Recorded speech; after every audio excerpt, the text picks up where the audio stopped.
Alors c'est une décision qui est forcément difficile à prendre pour plusieurs raisons. La première, parce que je pense encore être performant. Voilà, j'ai encore démontré cette saison. C'est toujours ce que j'ai fait depuis 20 ans et que j'aime faire. Autre point, parce que j'avais aussi d'autres projets qui me tendaient les bras. Voilà, il a fallu que je pèse le pour le contre et pour moi, la suite s'inscrit ici, alors pas sur le terrain. J'ai aussi cette ambition de pouvoir développer ce poste de gardien de but qui devient de plus en plus important dans notre jeu.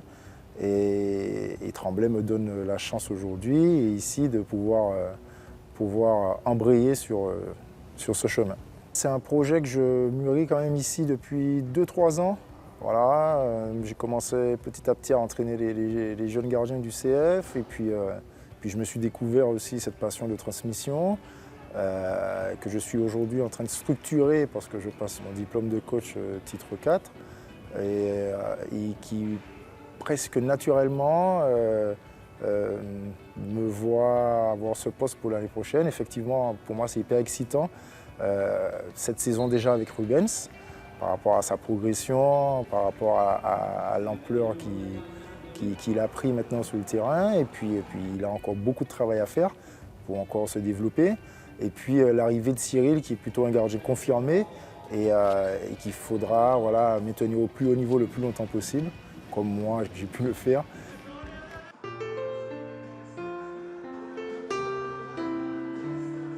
Petite anecdote de Joël quand il est arrivé, qui m'a vu sur la piste, il me dit mais on dirait que tu as 20 ans et que tu dois prouver des choses encore. J'ai dit ben oui, c'est peut-être ça le secret. Comme on dit, je m'y file quoi, j'y vais. J'ai pas trop de questions à me poser, je suis à ma 20e prépa et je sais comment mon corps réagit par rapport à ce moment difficile dans la saison. Et voilà, et puis j'ai ce rôle de capitaine aussi au sein de l'effectif et à la fois il faut que je sois exemplaire, à la fois sur le terrain et hors du terrain. Je suis arrivé ici en 2016, je crois qu'au bout de 2 mois d'entraînement ou 2 mois et demi, le manager Teddy Pratt m'a dit bon ben voilà, on a décidé que c'était toi. J'avoue que ce n'était pas une décision facile pour moi parce qu'il y avait déjà une histoire dans ce club, même si quand je suis arrivé il y avait une descente en 2e division. Mais voilà, moi j'arrivais d'un club, le PSG, avec pas mal d'expérience, pas mal de vécu. Et j'ai pas accepté tout de suite. Mais j'ai juste demandé que ça soit fait entre guillemets démocratiquement parlant. Donc on a fait un petit vote, voilà. J'ai demandé au coach est-ce qu'on pouvait faire un petit vote avec tous les joueurs, avec un petit papier, et voilà, mon nom est ressorti. Comme ça, j'embrassais ce poste-là, mais au moins avec l'adhésion de tout le monde.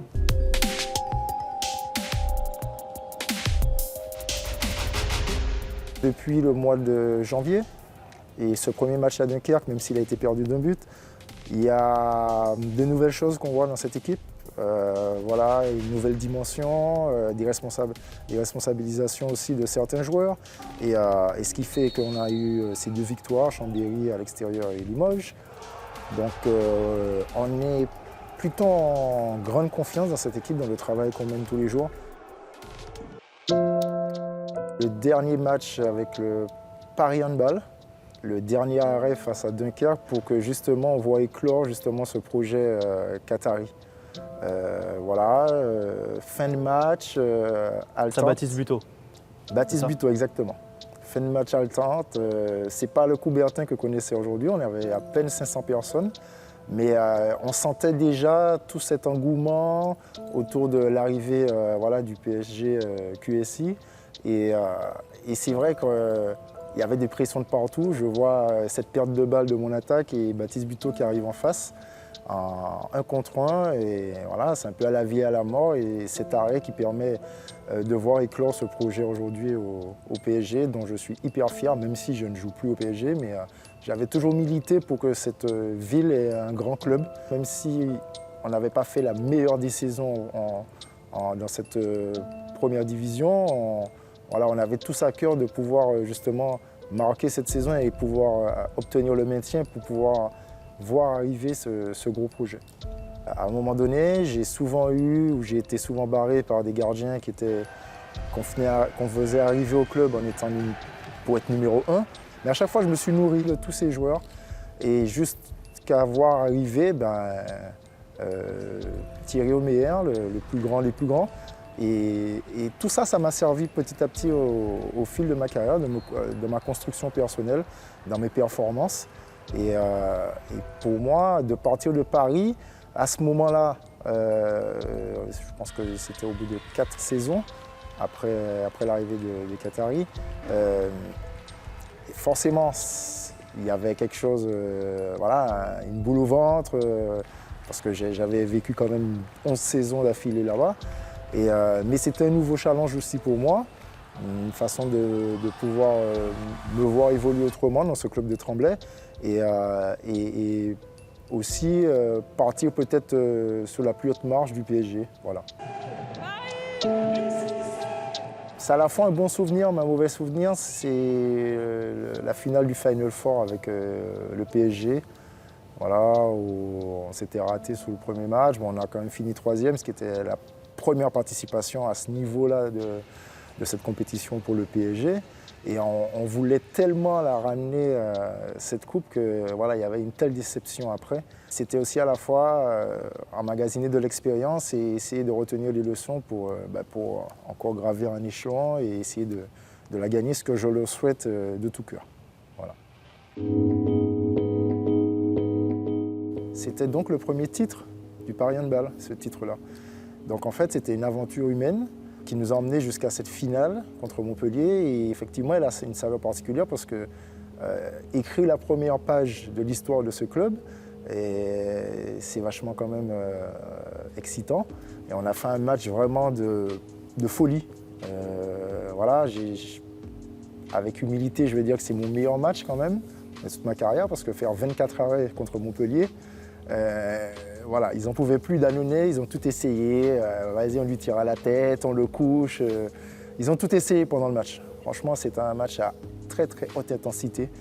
Et puis voilà, Montpellier c'était le PSG justement d'aujourd'hui, de ce championnat. C'était la locomotive de notre handball à ce moment-là. C'était vraiment un moment extraordinaire et que je garderai aussi très fort. On avait traversé la Seine avec certains du PSG pour venir ici, Orubia, Bojinovic qui était déjà là. Ils avaient construit une vraiment grosse équipe pour une deuxième division, pour une Pro League aujourd'hui. Et voilà, leur objectif c'était simple, c'était ok, on est descendu, mais tout de suite on veut remonter. Je crois que le club de Tremblay n'avait pas remporté de titre à ce jour. Et pour moi, il n'y a pas de petit titre dans la vie, il y a surtout une aventure humaine pour arriver au bout là. Je crois qu'on a dû avoir une défaite, je pense, un match nul, je pense, des bons souvenirs.